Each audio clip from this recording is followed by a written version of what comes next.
Well, Syracuse and UConn just wrapped up their Big East tournament game. It was another close one here with UConn Playbook's Ken Davis. I'm John Garcia Jr. from CuseNation.com. And just, another crazy game. They've played 3 times. Each game was so different. And this one was, right down to the wire once again. And all 3 games have been close, exciting. UConn doesn't get credit for that, but because they got 3 losses. But I think the committee may factor that in. They gave the number 2 team in the country 3 good games, and there were just maybe a few gaps in their games each time that cost them the last 6 minutes up in Syracuse, and then falling behind so much in Stores, and then here having a lead, but then struggling down the stretch, making some bad decisions and taking shots that weren't really the most well-advised shots. Yeah, well, Syracuse was able to kind of come back at the end and then hold off UConn. And something we talked about off camera was how Syracuse limited UConn's ability to shoot the 3. Obviously, Shabazz Napier, Jeremy Lamb have been hot all tournament and really at the end of the regular season from deep.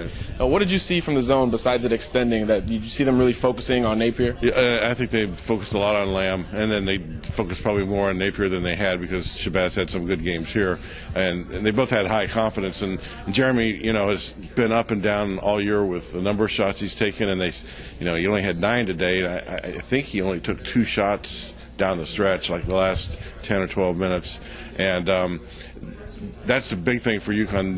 They need Jeremy to get 15, 16 shots, and even then they'll say keep shooting it. Right. And he did that especially the first game here against DePaul. And when he's not involved in the offense like that, Shabazz can pick it up obviously, but they were extended so far out there that they couldn't get that. They were also clogging up the top of the lane there, and they couldn't get anything. Like Tyler Olander was a little successful early getting some shots there, but missed them.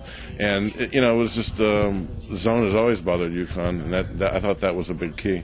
But it seems like UConn's defense was able to hold strong too. UConn goes on I believe it was a 15-4 run to take the lead in the second half. At that point, Fab Melo was the only player for Syracuse who had even scored, and really UConn was on the verge of running away with it. Did you see anything different from their defense, and does it have anything to do with the fact that Coach Jim Calhoun was on the bench tonight instead of George Blaney? And this is nothing against George because he's a good coach. I just think Jim gives them that little extra kick in the butt and get them to going. And the last week has been very interesting. He came back Friday, and the players didn't really know he was going to be back from surgery that soon.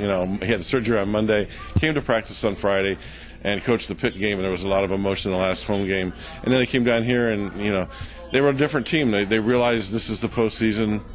The guys that were on the national championship team last year said, we've been through this before. We won 5 here last year. We don't have Kemba, but they showed some impressive things in the first 2 games. And Jeremy just said that this wasn't a confidence builder. But I think when they get home tonight, they'll probably say, well, we played pretty well and then just made some bad decisions against that zone at the end. But I think a big thing was the rebounding again, which Coach Boeheim talks about all the time, and that Syracuse didn't get second shots, and that whole stretch early in the second half, that was a combination of I think forcing them into some shots they didn't want to take, and then getting the rebound and kind of get out on the break after they rebounded as well too.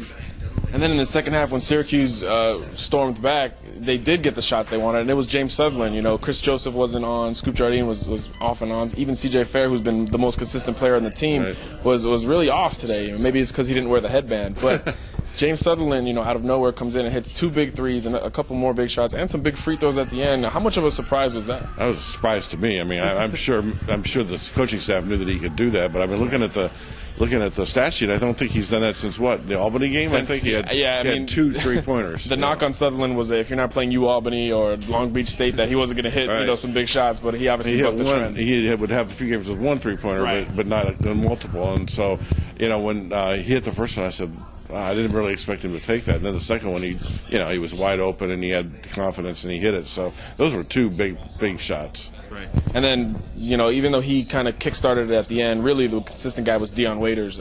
He seems to have UConn's number. He's had big games each of the 3 games, and this one was no different. 10 points in the first half, 8 in the second half, a dunk at the end to just put an exclamation point on it. What is it about him that frustrates UConn so much? Well, I think it's his quickness and the ability that, Syracuse is so good in transition, and he sort of has sparked that against UConn. And you mentioned C.J. Fair had been brutal for UConn in the first 2 games. They're such a matchup situation for them, but he wasn't on today. But I think the Waiters really picked up the beat a little bit for him, and was a huge factor. And then, yeah, I think they know he's quick and everything, and UConn's got quick guards too, but he has a way of knocking the ball out, getting it out on the break right away, and he's gone. So he was impressive today. Impressive for UConn also. Again, you talk about a guy who has a number against Syracuse, versus Syracuse, Drummond. Andre Drummond was fantastic again. Put-back dunks, offensive rebounds galore, blocks. He kind of does it all against Syracuse. Where have you seen him come this season? He's been up and down, and Jim Calhoun just said in the press conference he's still a baby. I'm sure Andre doesn't like hearing that, but baby. Yeah, he's a big baby, and he's a very athletic baby.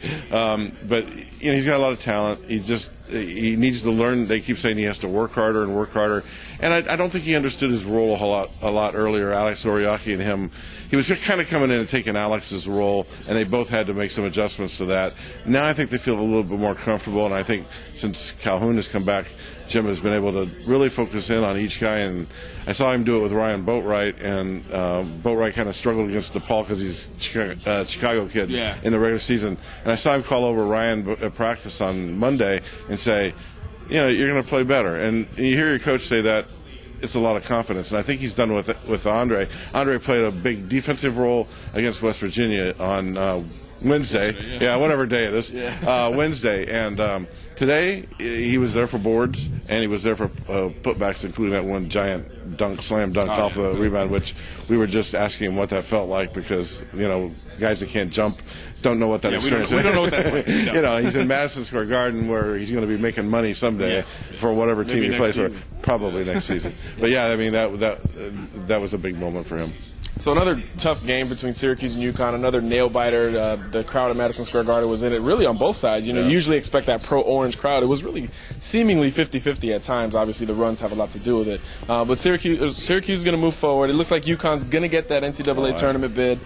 So, again, the Big East is crazy, as it always is. So for Ken Davis of UConn Playbook, I'm John Garcia Jr. for CuseNation.com here at Madison Square Garden, where the Big East tournament continues.